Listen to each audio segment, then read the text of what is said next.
Good afternoon, folks. Thank you all for joining. Thank you all for watching.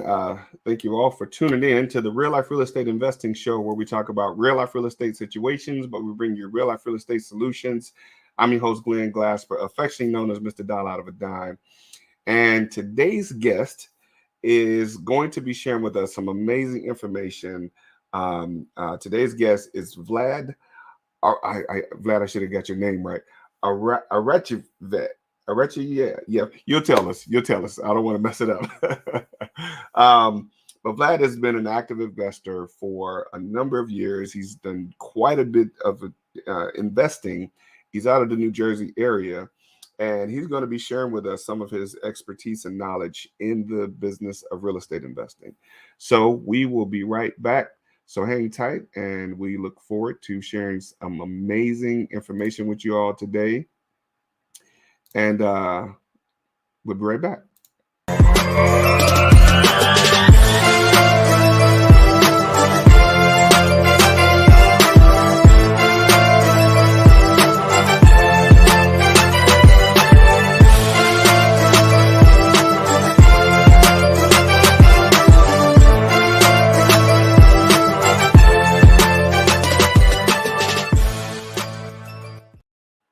All right, welcome back, folks. Again, thank you all for joining me today. For those of you that are watching, you're just getting started with us, go ahead and like, share, and subscribe to the YouTube channel if you're watching on YouTube.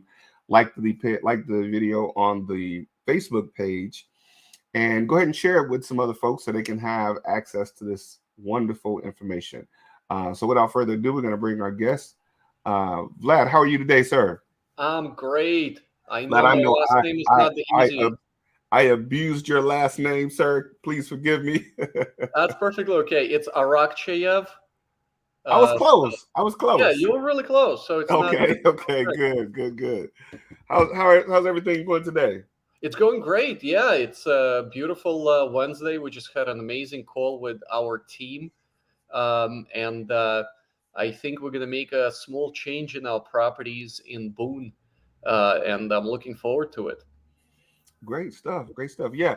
And I was just telling the folks, well, actually, you and I were having a conversation about you being out of New Jersey and how the weather is looking really great over there. So I'm actually scheduled to bring, well, not scheduled yet, but I'm supposed to be coming there to speak to a group of real estate investors in New Jersey, and we're working on getting that scheduled. So hopefully, I'll be visiting your fair state really soon, and hopefully that weather still looks like it does when I come there. Yeah, no, weather-wise, it's been perfect. I mean, I ride motorcycles. I started riding 3 weeks ago, so I really can't complain. So weather-wise, it's about 50 now plus, and looks like next week's going to be in the 60s. So didn't snow a single time. Well, it snowed once, but it melted right away, the whole wind. Okay. Now you didn't just start riding motorcycles 3 weeks ago. You've been riding for some time, right? Yeah, I've been riding a Oh, while, and I usually winterize my bike for the wintertime due to got it. snow and like sand on the roads. I don't want to ride in the wintertime, so I park it in December, and I typically start riding back in March. Oh, okay. Good. I was gonna say, if you started riding 3 weeks ago, I wanted to know what that experience was like as a new rider, because I know my first 3 weeks of riding my bike, it was very interesting to say the least. So Vlad, listen again. I want to thank you for joining us today. Thank you all for tuning in, but thank you for being a guest today. And I read over your bio, man. You got some amazing stuff going on. So would you, if you don't mind sharing with the folks a little bit about who you are, and then we'll get more into what you do and kind of what you have going on. Sure, yeah. I am a full-time large multifamily investor. And even though I live in New Jersey, I invest in Texas, Dallas, Houston. I look in San Antonio as well, with other markets in Kansas City and the Carolinas.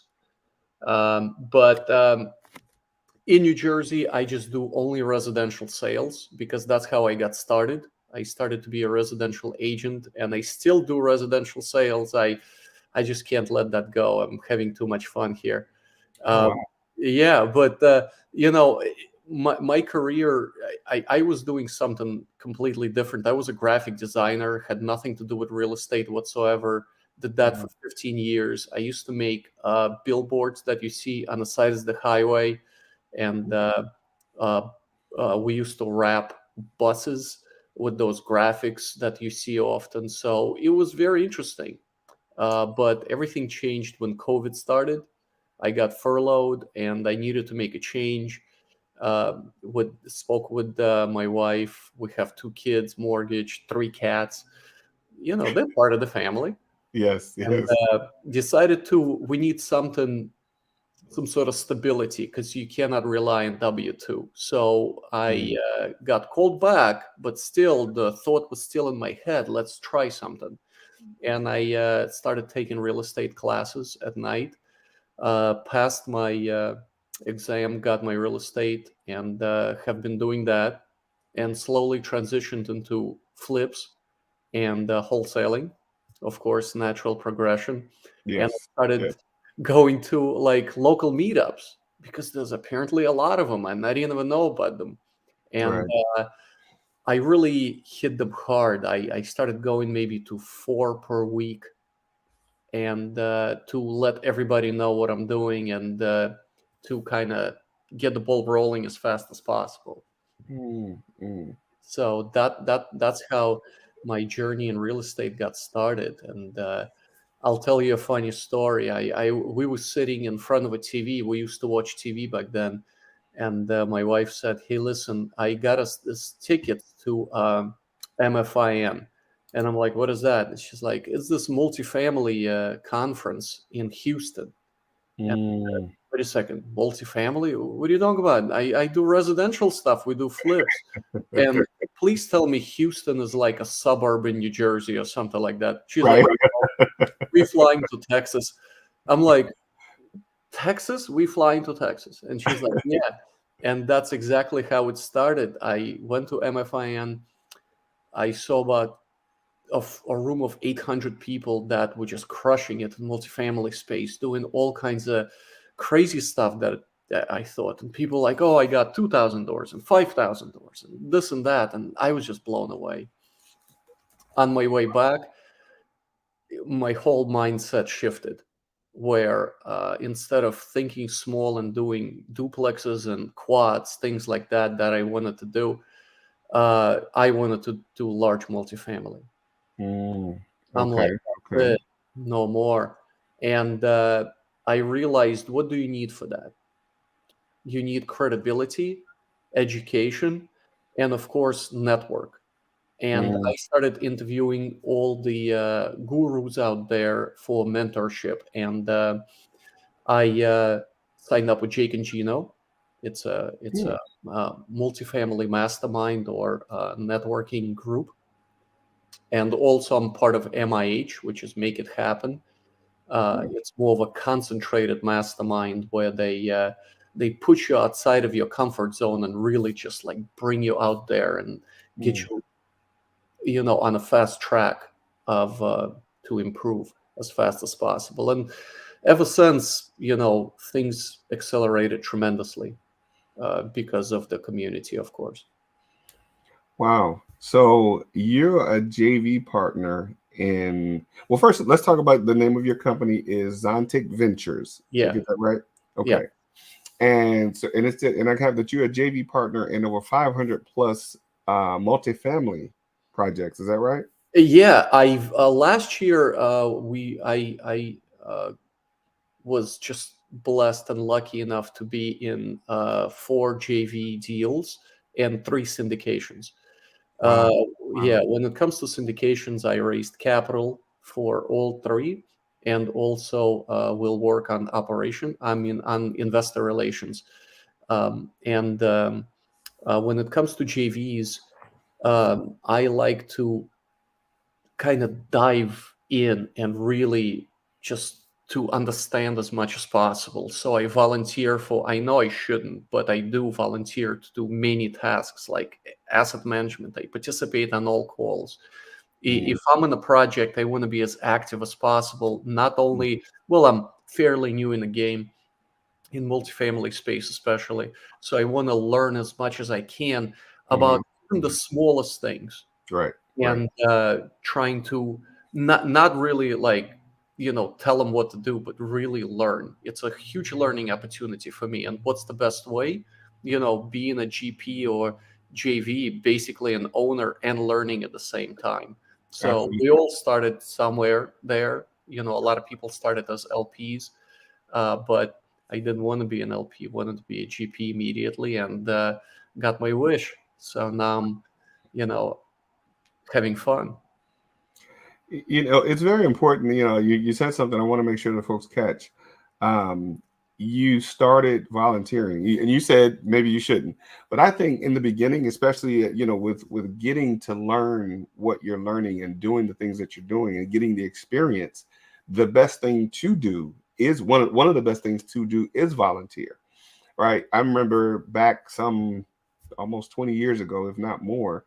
Um, I volunteered for the Georgia Real Estate Investors Association here in Georgia, and I volunteered. I was the AV person, so I got to meet the likes of some of the big name people in the real estate business. Your Ron LeGrand and Lou Brown. I don't know if you know who that is. John Adams. Some of the real estate gurus from back in the day, and I learned so much from these guys because I literally had an opportunity to hang out with them and have conversations with them. Some of one or two of them I still have a relationship with today. In fact, one of our guests will soon be Lou Brown once we tie him down. But it's that experience that I had an opportunity to have with these gentlemen who had been in the business for some time, and it all came from volunteering. And many of my other colleagues mentioned that they were afforded the ability or the opportunity to learn from these people or have them as mentors simply by volunteering. So, I mean, I applaud you for even taking the effort, making the effort to do that, because a Yeah, lot of people will miss that. Right? They'll think I come in and maybe I'll pay a guru to teach me, and the guru does everything and I don't do anything. that's how a yeah. lot of people have it happen. They definitely do teach the gurus, but nothing beats the hands-on experience. Yes. And in my case, I was even more fortunate because not only I'm hands-on, at the same time I'm an active operator in these deals. Yes. So few just I guess raise capital or donate their time initially and then step back and work on other projects. My goal is not only to go full cycle and Mhm. see how everything is done from beginning to end and actually take part in it and learn from the best, because throughout the whole process different things come up. Absolutely. An acquisition, then you're running it, you do your capex, you do your everything in it. So a lot of things kind of coming up, and I want to see how people tackle it. Mhm. That's the Mhm. cool thing. So next time when something like that comes up, I'm like, I had experience with that. Let's try this. Absolutely. So Yes. Yes. Yeah. And that again, that's the great thing about being involved and being in the trenches when those things that do come up happen. It's a great experience to say, even later, now how to handle those things as they happen, right? And of course, I'm sure many people understand that experience is the best teacher. You can have a lot of mentors and teachers and everything, but until you get into it and get in the midst of it happening, it's kind of a challenge or to understand the process or the basic process. Um, so let me ask you this: with doing that, with being a volunteer, what has been some of the things that you've seen? Being in the trenches of things happen. What have some of the things, good, bad, or indifferent, that you've seen from with your own eyes that have either maybe encouraged you to move forward or maybe discouraged you a little? Can you share some of those things with us? Yeah, I mean, one of the big things now, of course, with the economy and the whole the rates and everything, Mhm. uncertainty, kind of everybody's being, let's say, careful. We're not looking at let's say projects that can that can you know basically, if you get into projects that can shift and ultimately you might lose investors' capital, we try to stay away from those. And Right. what I learned is my very first syndication that I worked on, it was, I don't want to say bad, but it didn't close. Because what Mm, happened is, even though it was a great deal on paper, it worked out great. It was last August. Um, the rates started shooting up like crazy, right? mm, 75 bips coming up even more. So what happened is the banks got scared. So mm. what happened? 2 weeks before closing, they pulled out of a deal. Wow. 2 weeks before closing. And it was my very first raise, my very first syndication. I was so pumped. I was so excited. In addition to that, I raised 1.4 million on that syndication. Wow. And I was so excited. I was like, yes, this is my first one, $208. This is like unbelievable. And Yeah. 2 weeks before closing, they pulled out of the deal. And what happened was we got another lender, but of course the rates have changed and we couldn't basically get the returns that we were targeting. And we had Mm, to step back from the deal. The main team lost a lot of earnest money and there was nothing that we could have done. Unfortunately, it's not our fault. It's ultimately up to the lender.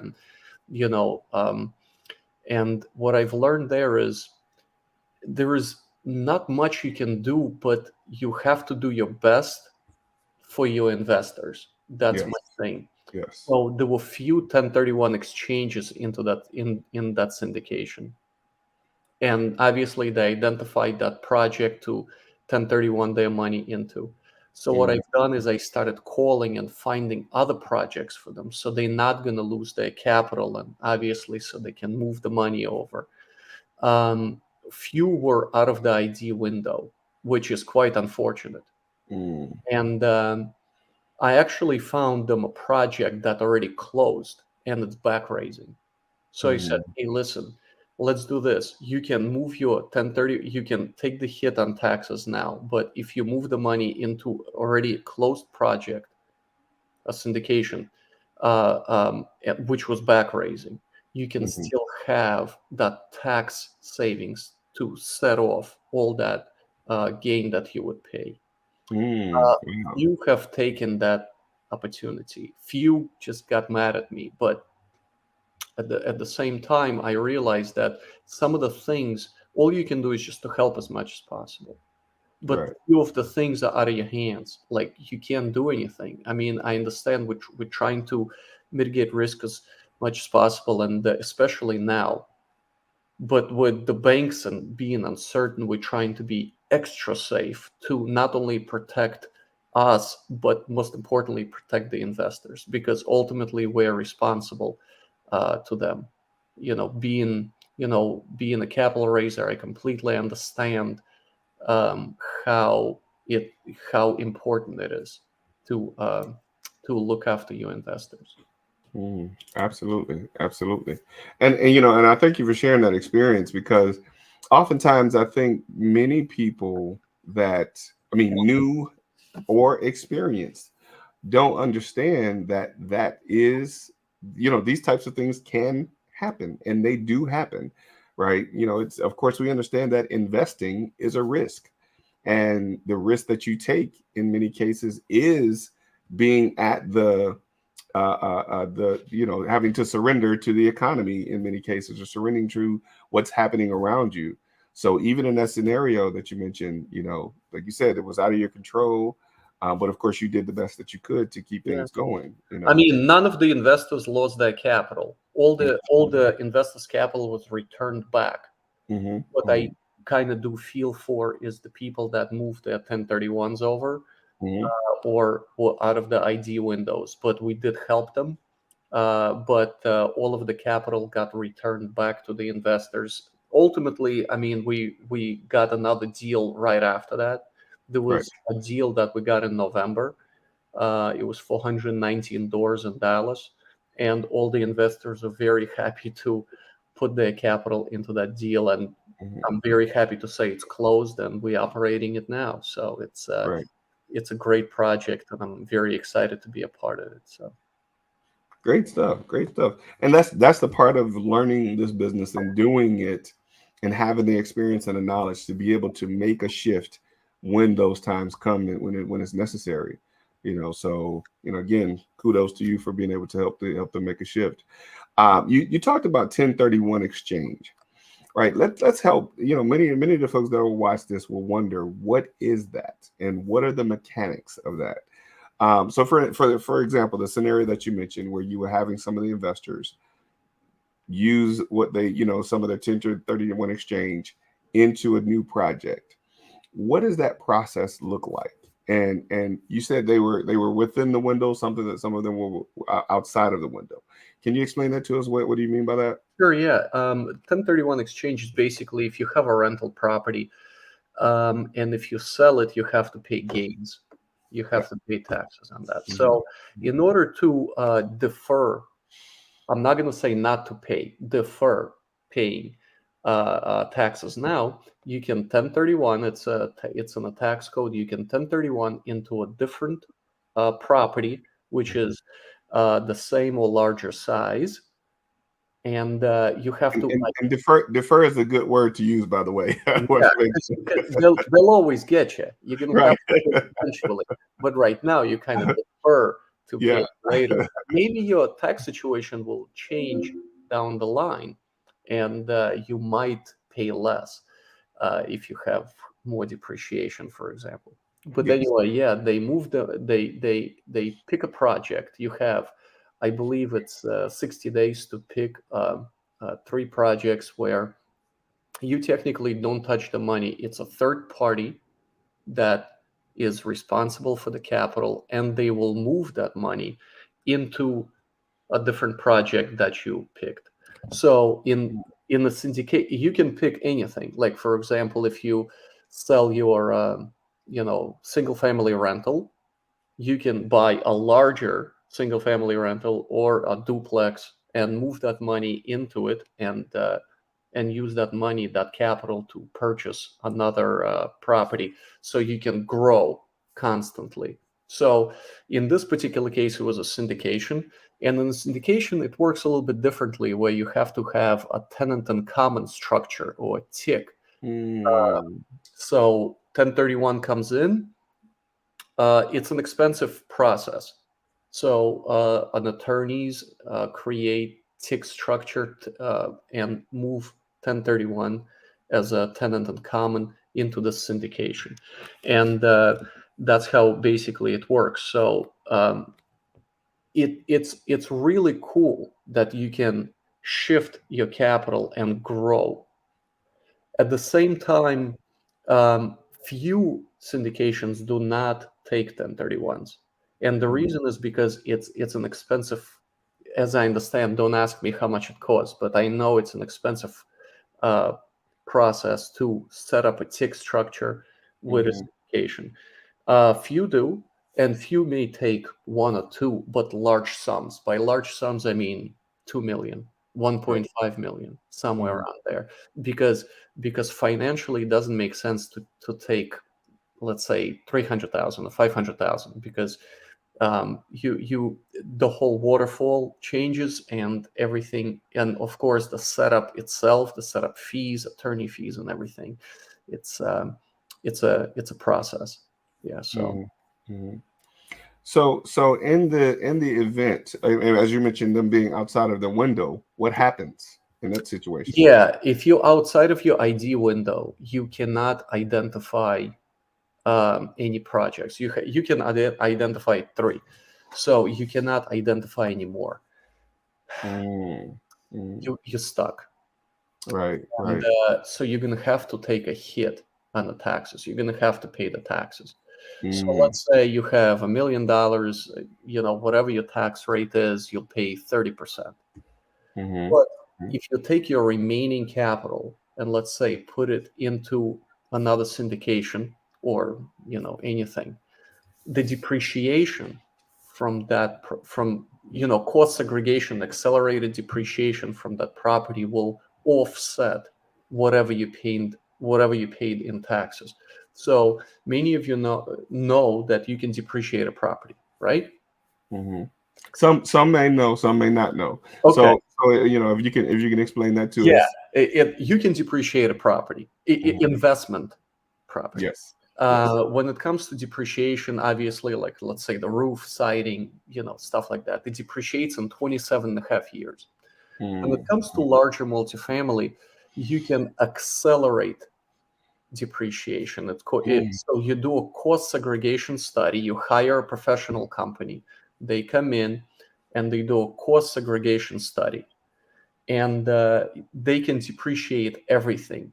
And by everything, I mean everything besides dirt. You cannot do ground. You Mhm. can do parking lots because parking lots go bad. You have to repave them, repaint them, bushes. Mhm. I Mhm. mean, you name it. And then if you think about a large apartment complex, let's say 100 units, it has 100 refrigerators, all these doors and lighting fixtures and floors and you name it. Mhm. You can actually accelerate the depreciation on that and Wow. take the depreciation in 5 years. 5 years. So just as an example, on $100,000 investment, you're looking at 60 to 65% on average depreciation. So that's 65% of, you know, offset on your gains, which is just crazy amount. That's why if you look at a lot of rich people, where they put the money, real estate, Right. Right. they take advantage of it. So tell us the benefit of the accelerated depreciation. Now, of course, I mean you and I know, but maybe our audience, somebody may be Sure. curious to Yeah. know what is the benefit, and why are you not able to accelerate the depreciation on a single family home versus a multifamily? Yeah. I mean, technically you can. I was speaking with Yona Weiss. He's this guru when it comes to cost segregation. It has to be a fairly significant amount because the study itself, the process, I mean, it's fairly expensive. So if your Mhm. house is, I don't know, under $250,000, maybe a little more, it's not worth it. Um, Now, accelerated depreciation you can take in 5 years instead of Mhm. waiting 27 years. Right. And why it's really great is because typical syndication is from 3 to 5 years. Hmm. So we hold our properties up to 5 years. We run our pro forma, increase the rents, bump up the NOI, or cut expenses, same thing, and then we sell, right? And Uh, you, pay you back the s- investors. you said another one of those technical words that we want to make sure the audience doesn't miss. The NOI. What is that? Oh, net operating income. Yeah. Okay. So basically, just to give you an example, a regular residential house, how do you value it? You look at comps, right? Mhm. When it comes to a commercial building, you look at it because it's a business, how Right. much money it brings in. So net operating income. So the more money it brings, the more value, the higher the value it is. So so our goal is to increase NOI as much as possible by increasing the rents um, or reducing expenses, which obviously brings up the NOI. So that's the goal, uh, pretty much. And then at the end of 5 years, we're looking to most likely sell it, and of Mhm. course return all the money back to our investors and continue with the process. Great stuff. Great stuff. And I just want to I want to make sure I know this stuff, and I know this stuff. Just for the sake of some of the people that may watch, either now or later, that may have no clue of what NOI is or ROI. I like to call ROI. I call it Roy. So when people say, "Who's Roy?" That's a return on investment. Return on investment, yeah. um, so just for the sake of the folks that may watch, I want to, of course, speak to the audience of people who do understand this information and how it can be beneficial for them to get involved in what you have going on. But for many of them that are potentially novices, It also is a benefit for them to be able to get involved, even with them not even having an idea. So in a situation where you depreciate or accelerate the depreciation of a multifamily, what is the main, or what can you name a number of benefits to doing something like that? Yeah, I mean, one of the biggest things, of course, is, and I'm not a tax professional, but one of the things is taxes. Hmm. Because let's say you're going to make your cash on cash is, let's say, 7 to 8%. So on a $100,000 investment in a year, you're looking to make, I don't know, $8,000, let's Right. say. Hmm. So you're going to have to pay taxes on that $8,000 because they're gains. Yes. Now, when you depreciate the building at the end of the year, you get this tax form called the K1 form. Hmm. So this K1 form will show all the because we did the cost segregation study, all the depreciation. So Hmm. instead of plus $8,000, you're going to have minus $60,000. Hmm. Hmm. So this minus $60,000 here in this K1 here will offset all the gains that you made throughout the year. Now it's going to offset, let's say, $8,000. So you're going to have, let's just for the ease of numbers, 52,000. Hmm. It Hmm. doesn't disappear. No, no, Right. no. It Right. goes to the next year. It Absolutely. carries over indefinitely.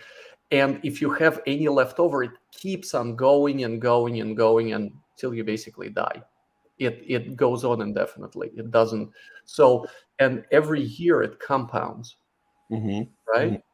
So, like the first year, you may get, I don't know, 60%. Let's just, for the ease of numbers, 60. Then it goes lower, lower, lower by the year 5, but it compounds throughout the 5 years. So when we sell at the end of year 5, and we looking to give you a big check, Hmm.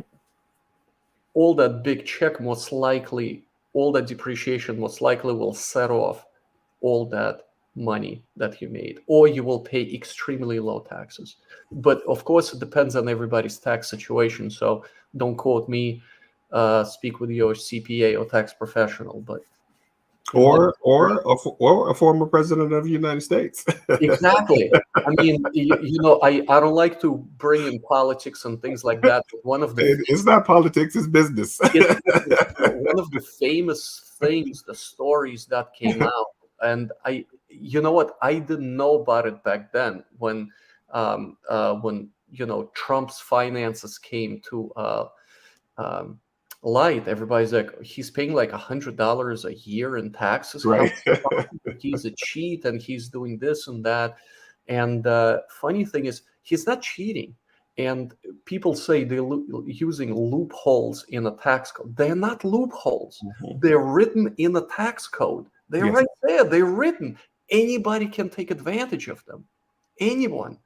He's just doing it because he has a very smart accountants, and I'm sure he has a whole team of them.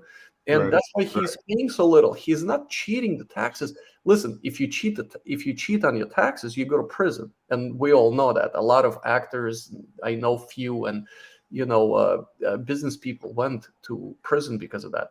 He Mhm. didn't. Right. Right. Everything is on the right there. It's all written there. Right. So it's not a loophole.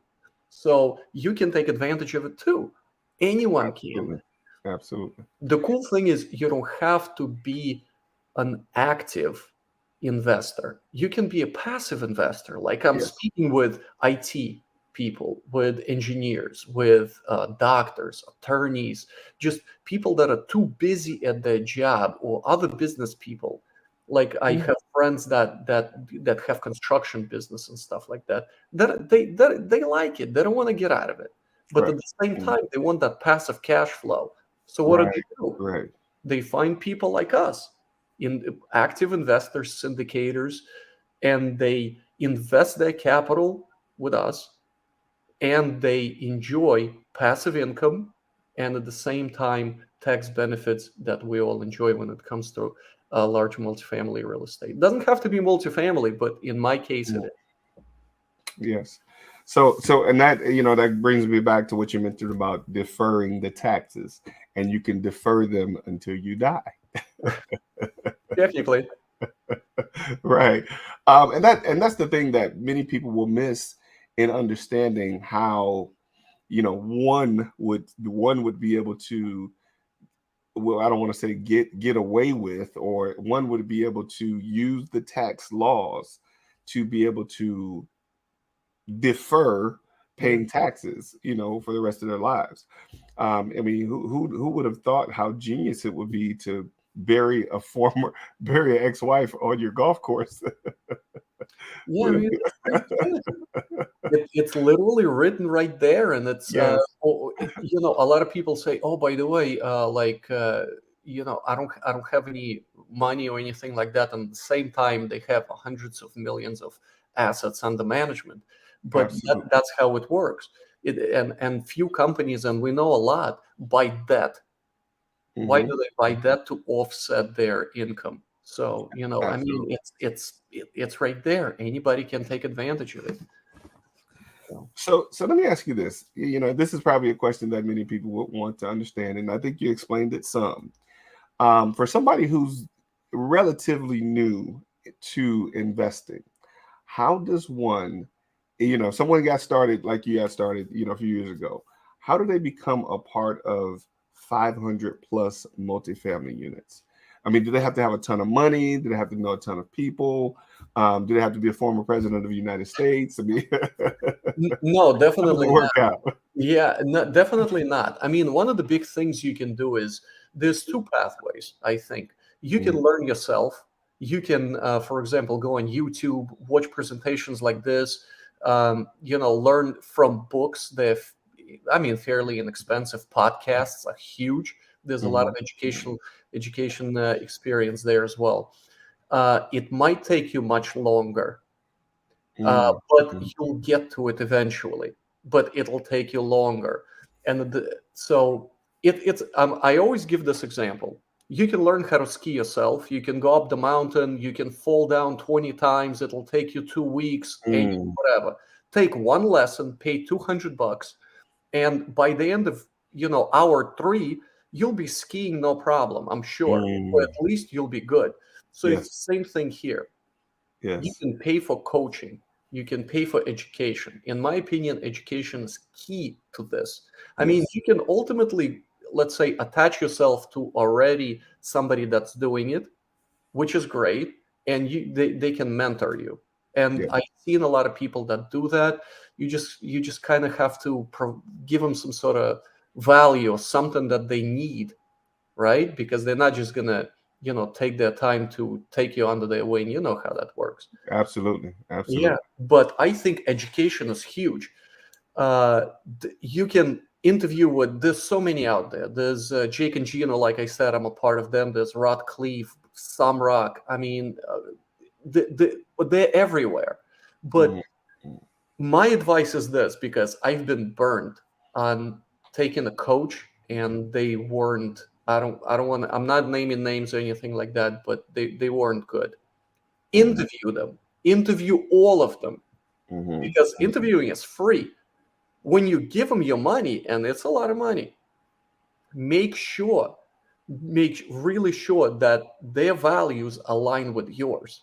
So Right, whatever right. they're going, whatever they're teaching you, really is like you gelling, you clicking together. Because I'll give you an example. Like when it comes to Jake and Gino, they're pushing family. They're pushing everybody supports each other. There's no conflicts, at least not that I know of, in the community. So whatever you need help with, anybody's there to help. And I'll give you an example from my experience. How's a guy from New Jersey buying stuff in Texas? I mean, I immediately connected with Jake and Gino people that buy in Texas, that live in Houston. Mhm, Apparently, mhm. they had a group and still have a group. Should I even name it? It's called Cowboy Cohorts. I know, don't laugh. The name is hilarious. Every 2 weeks, we get together, we discuss projects, we underwrite together, we look at deals, and it's basically a support group also. because Mhm. ultimately, if you here by yourself, you may get discouraged. Your mindset may, wobble, shift. You may be like, yeah, I don't see any results, I'm gonna quit. No, people like that bring you up, Mm. because Mhm. you're speaking with mentors, you're speaking with people that doing crazy deals and looking at just like 600 doors at a time. Because I'm thinking, how can I buy 419 unit apartment complex, $52 million purchase? It's crazy, right? Right. But Mhm. no, it's all about a team. You get a Mhm. proper team together, and then everything fall into place. So my biggest advice is this: they few say like this: let's find the deal, and then the money is gonna come, and then I'm gonna find the team. No, no, no. If you find the team after the deal, there's a very high chance that that team, you might not click with them, right? Mhm. Because Right. Right. Yeah. it's like a marriage, and people say that if we in a deal together, we stuck together for 5 years. Yes, You indeed. know, Yes, indeed. you like me, you hate me. I mean, we're together. It's a business. We're in a business together. So vet the team first. Get the people that you like.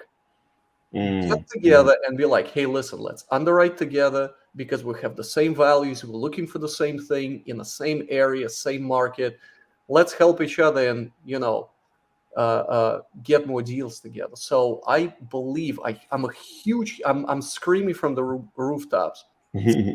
First, make sure you know your team, who's on it, what do they do, and really, really, like, unless I'm working with a person for 8 to 12 months, I don't want to really, you know, work with them because I really don't know them.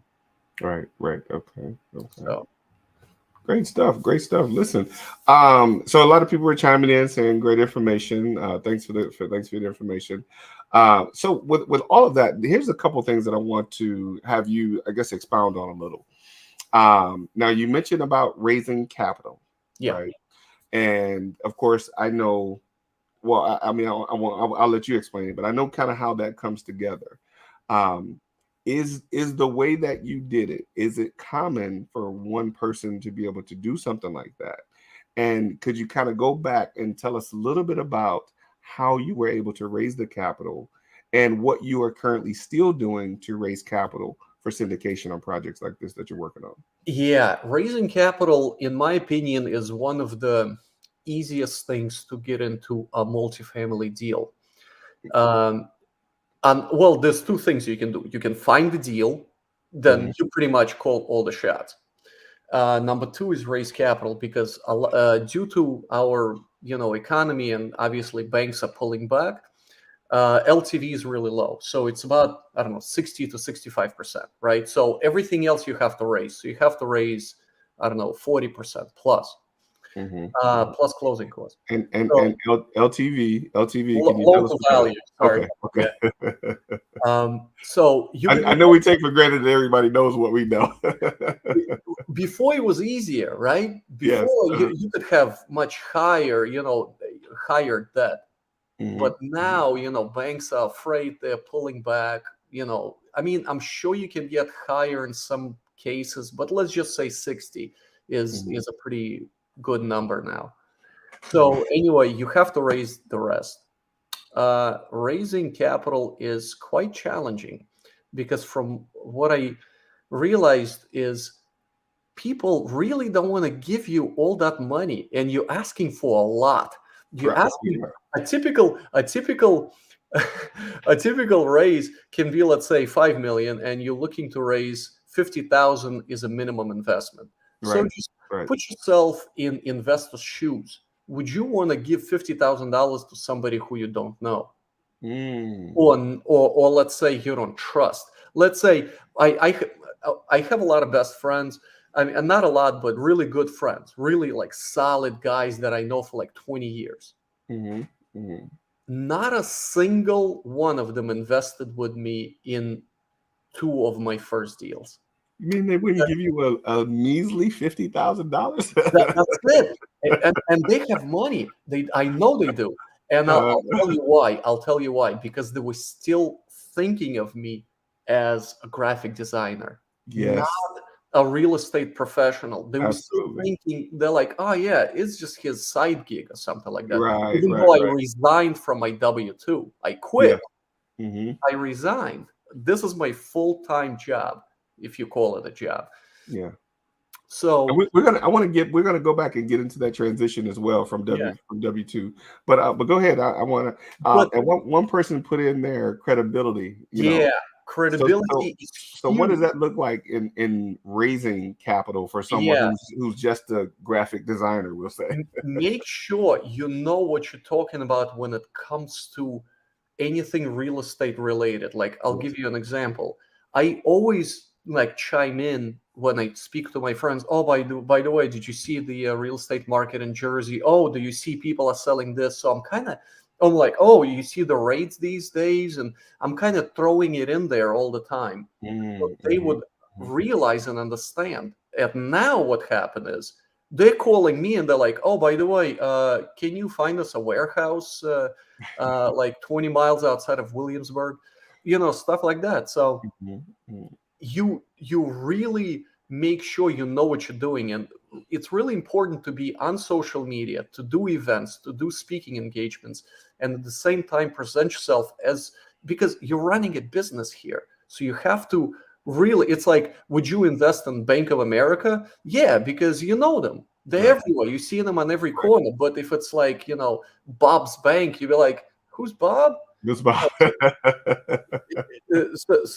So you really have to show that you know what you're doing. At the same time, uh, you basically doing the work itself. So Mm, you inviting them to join you on your right. real estate journey. That's the most important. You have to show an example, and it takes some time. You have to plant seeds and watch them grow, and it takes time.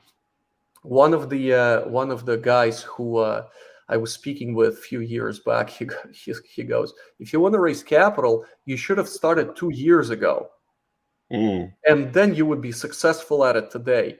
And I go, 2 years ago, I was doing graphic design. I knew Photoshop. What are you talking right. about raising capital? I didn't know anything about real estate.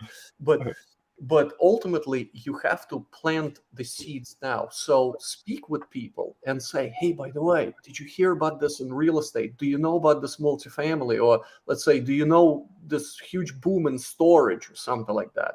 And Mhm, people will start on this, they'll be like, oh, wow, he's talking about real estate. He knows his stuff. So you increase your credibility, of course, work on your website. Um, of course, create like a business presence out there. Make sure you're on Google, on LinkedIn. Huge, very important to be on LinkedIn, stuff like that. So one of the big things is that when it comes to raising capital, just be out there, present yourself as a professional, and know what you're doing. okay. And let's talk about the mindset. And I'm sure we'll get a chance to come back and elaborate a little more. Let's talk about the mindset of a person like yourself, because one of the things I'm really huge on is mindset. Yeah. And oftentimes, looking at something like real estate, being that it's in some people's mind, it's such a huge feat of things that you'd have to do or overcome, which there are. Just being honest. For someone like yourself who transitioned from graphic design to now being involved in multiple multifamily projects, as well as someone who's syndicating funds and raising capital and things like that. What is the mindset of a person that transitions from one of security to one of, we'll say, whatever, what ifs? Yeah, it's one of the most difficult things, in my opinion, Hmm. because when you have a W-2, everything is kind of given to you, right? Let's Yes. say in my case, I've been giving a picture, and they said, retouch it. I don't have to hunt for deals. Now I have to look for them, right? Hmm. So I have to be proactive. So you have to shift your mind completely into being an entrepreneur. You're a business person, right? Hmm. Ultimately, we buying distressed businesses. That's what we're doing. We're buying distressed businesses. We Yes. fixing them up. We improving them, and then we're selling them already at a higher price because we put all that money into this. We put our energy into it. So think of yourself as a business person. So I've been working on my mind for quite a while, all this time, reading books, education, speaking with people is huge. One of the biggest drivers, I think, in my opinion, is being focused, extremely focused on one thing, maybe two things that will make the biggest difference in your life. Not being just busy for the heck of being busy. Like, oh my God, I'm so busy. I'm swamped. What are you busy with? What are you doing? Is that stuff producing? Is that stuff giving you the biggest drive? I'll give Right. you an example. I'll give you an example what I have done to 10x my jump. So my goal is to be out there as much as possible for this year, to be on 54 podcasts. I don't know why 54. I just said 54. I think Okay. it's like, two extra. So once every week, one every week. So I've been speaking with Benjamin Hardy, right? He's written several books, The Gap and the Gain, and now another book that he's done is 10x is easier than 2x. So I realized, why do I have to do 54 podcasts throughout the year? I can knock them out in 2 months. Just not really, if you think about it. Just This 10. is true. What's going to stop me? So I removed 80% of the stuff that I was doing and being busy just for the sake of being busy, right? Wow. So all my calls are half, that just cut them in half, 30 minutes, no more. Right. I time block everything. Like in the morning, you cannot reach me. I'm like with my kids, I'm working out. In the middle of the day, I'm prospecting, I'm going direct to seller, I'm speaking with brokers. You won't be able to reach me. So I'm time blocking everything. My calendar is set up for 2 weeks ahead. So it's really, really important to work on this. And another book that you should be reading is The One Thing by Gary Keller. Identify one thing that gives you the largest result, the biggest thing that will drive your business up forward and bring you the most amount of money or time if you're looking for it. And in my opinion, yeah, there you go. Love that book. Of course, it's an awesome book. And read it a couple of times. I do audiobooks all the time. I don't read that much because if I drive, I listen. If I run or ride my motorcycle, I listen. Okay. Yeah, that's what I do. But at the same time, time blocking it, identifying one thing that you really need to do, that you really need. You don't have to do everything. Do one thing and be amazing at it. Like crush it. If you're really good at raising capital, all you do is raise capital. You're going to be just destroying. I was speaking with people. They're like, "Yeah, I'm raising like 65 million a year. That's all I need to do. I don't need to do anything else." And I'm like, "Whoa, mind blown, right?" If you're great at finding deals, that's what you do. Find deals, because that's going to be your biggest driver. Everybody's going to know you for that. So really work on your mind, and at the same time, don't be discouraged, because everybody's going through it. It's a long haul. You're not going to get rich quickly. That's for sure. You might find the deal today. You might see the money coming in a year. By the time you finish the turns, by the time you finish, fixing it up, improving the occupancy, you will see that money coming in a year. Like in the previous syndications we've done, we are paying out Q3 of second year. So people will have to wait for their capital for almost a year and a half. Well, over a year and a half. But if you do ground up development, you might not see any money coming in for 3 years. So Wow. it's a long haul. Be prepared for it. Do not get discouraged and just keep on grinding. The thing is, keep on going. Keep on going. Don't stop. You're gonna see results. You're gonna see results. So just mentally focus on one thing and keep going. Yeah. And support groups, they work. They really work. Support groups are a key. Great stuff. So let me ask you this. All right. So we have a couple more minutes. I want to make sure I ask this question. Again, I'm a new person. I'm getting started. You said work on myself. And at what point, well, what do I need to work towards where I want to become that person that does the capital raise? And in my journey of learning about this, I heard something about something that's called an accredited investor. Is that something that I need to be as a new person?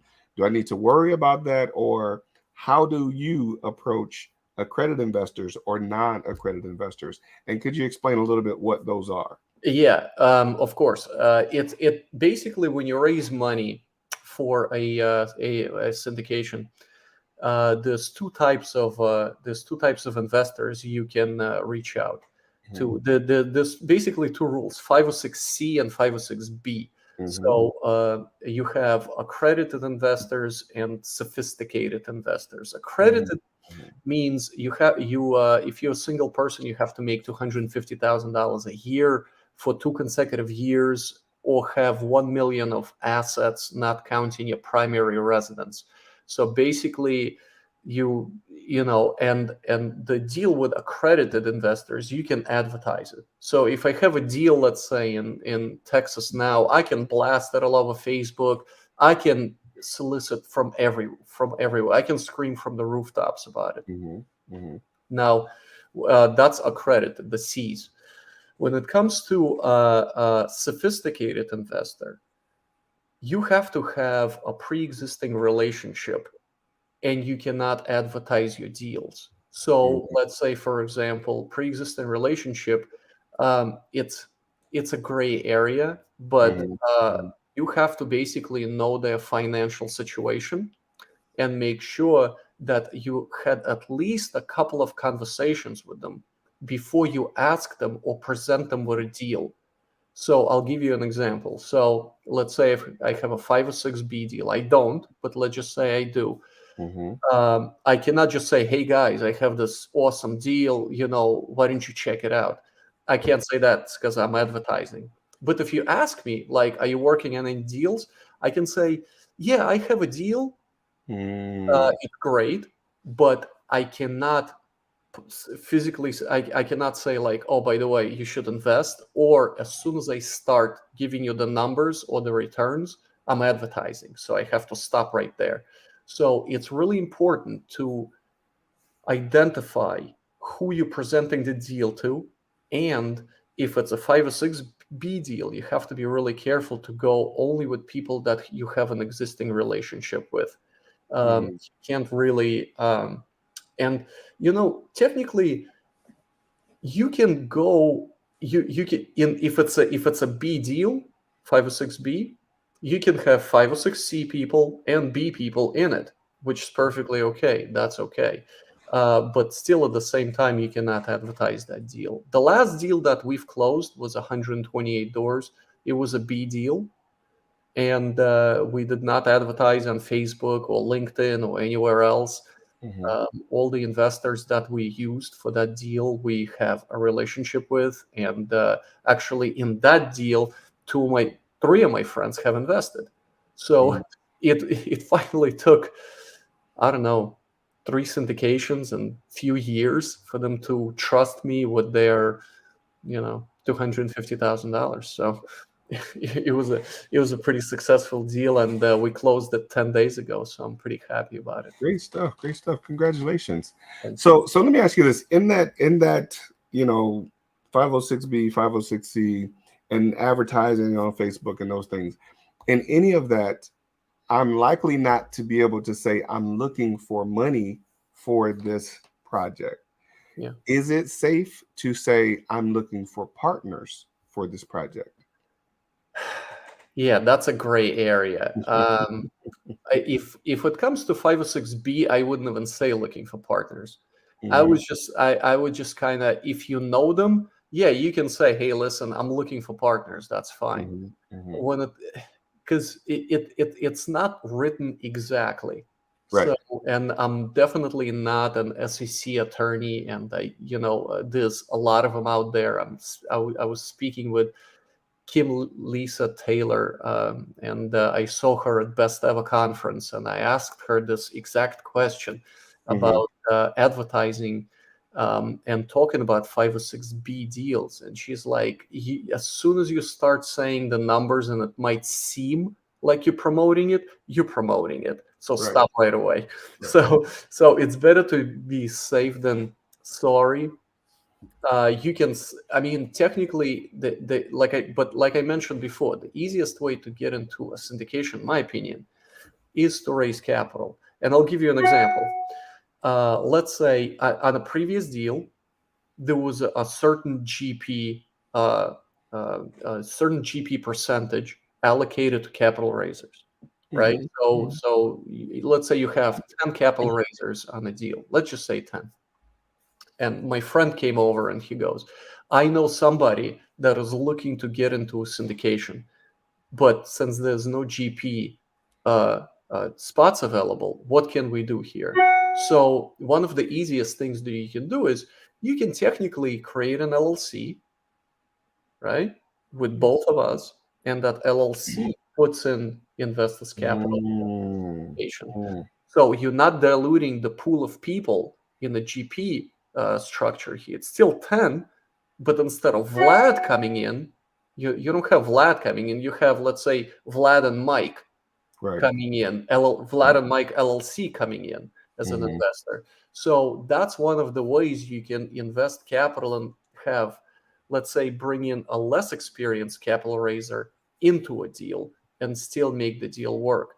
And then in the LLC structure, you can split the fees however you see, because LLC will see the gains, right? And then you'll split, whatever, 50-50, however you prefer, within the LLC with your friend.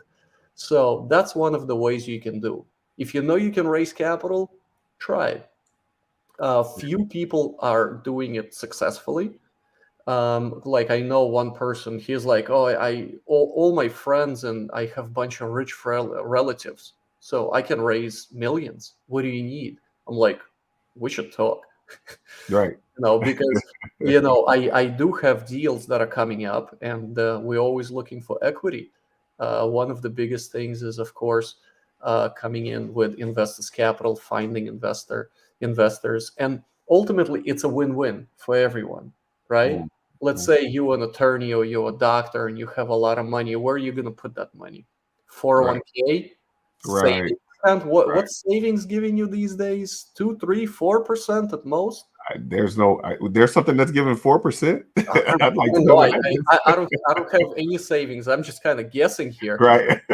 What's the inflation these days? Yes. I think it's more than 10. Let's just say 10 for the ease of numbers. So technically, by investing in 401k or having the money in savings, you're losing about 6 to 7%, if not more. Absolutely. So if my return, we're targeting our return at 20 at the end of 5 years, and you're not investing with me, technically you're losing, I don't know, what, 17% on your capital right now. So invest in real estate.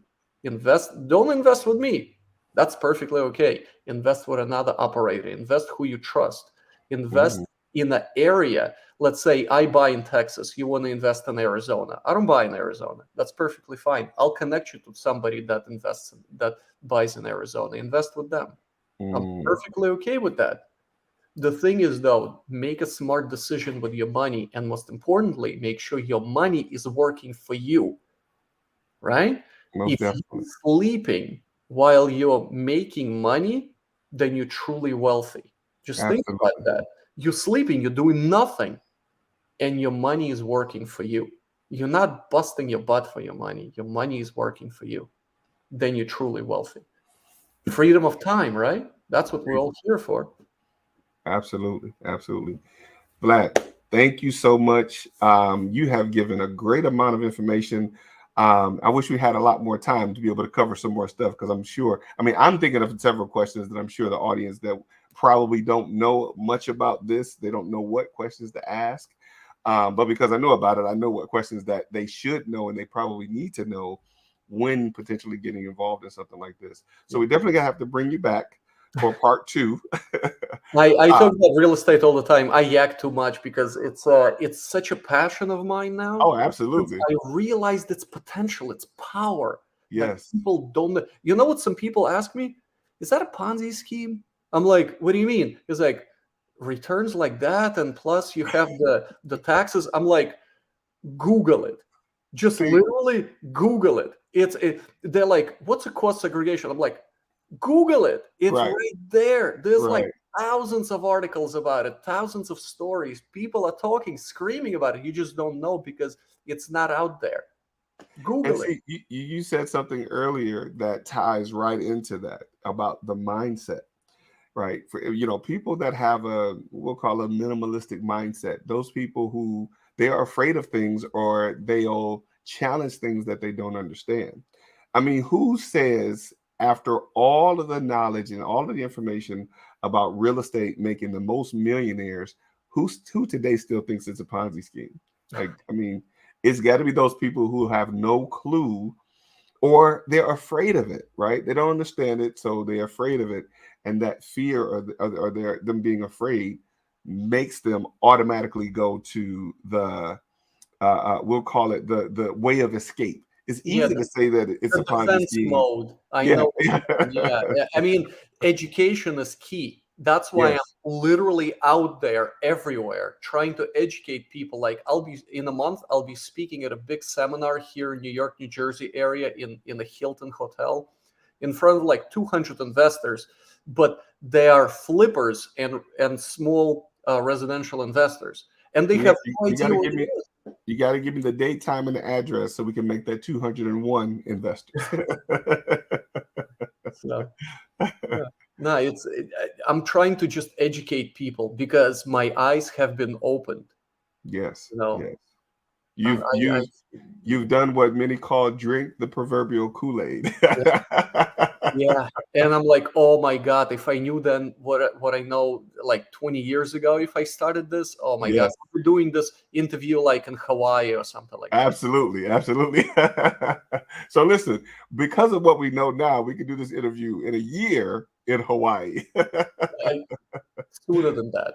Definitely, You definitely. know what it is? I'll give you one quick pointer. Snowball effect is real. Oh yes. When you do one thing, and in my case, it was an unsuccessful syndication. Hmm. Even that snowballed into this huge, huge, huge thing. So within, just to give you an example, within the next 8 months, I've done 4 JVs and done 3 more syndications. With one, we closed 10 days ago. Wow. So I mean, I think we're like nearly 600 doors. When it comes to JVs and syndications, it really just whoever prefers what. Hmm. Hmm. Basically, JV is more generational wealth. You can hold it longer because it's yours, but Hmm. you have to put more money into it. Right. When it comes Right. to syndication, technically the investors would like their money back from 3 to 5 years. Hmm. So it's just a different structure of buying a property. So it depends who you ask. If you ask Jake and Gino, they prefer JV structure. If you ask Rod Cleve, he prefers a syndication. It's just a matter of preference. I'm not gonna. I done both. I love both. Hmm. So Hmm. it's a win-win. Just be in real estate. Who cares? Definitely. Definitely. Okay, great stuff. Great stuff. Again, thank you for joining us today. Thank you for sharing your expertise and your knowledge in this area. Um, we have it here for how folks can reach out to you on social media. Um, and I will certainly be, staying in contact with you because, that's the next level of what I'm working on as well. So, again, thank you for sharing with us. We definitely will be looking to bring you back on part two. Sure. Is there any parting words for the people that are watching? Yeah. Do two things. Stop listening to radio. Start listening to podcasts. Real stuff. Because if you're driving for an hour, don't listen to 103.5. Listen to podcasts on your phone anywhere. Education is key, and at the same time, just focus. Just at least just do one tiny bit to drive yourself forward. You don't have to like commit fully if you don't want to, or you're afraid, or there's a family situation. Can be anything, but at least try it and you see if you're going to like it or not, because that 1% at the end of the year is going to make a huge difference. It's going to be you're going to see how much you're going to improve in that little time. So yeah, be patient and just keep grinding at it. So Great stuff. Great stuff. Again, thank you very much, sir. I appreciate you joining us, and we will certainly be looking for you back on another show. All right, folks, listen, thank you all for joining us today. Today, again, we had some great information.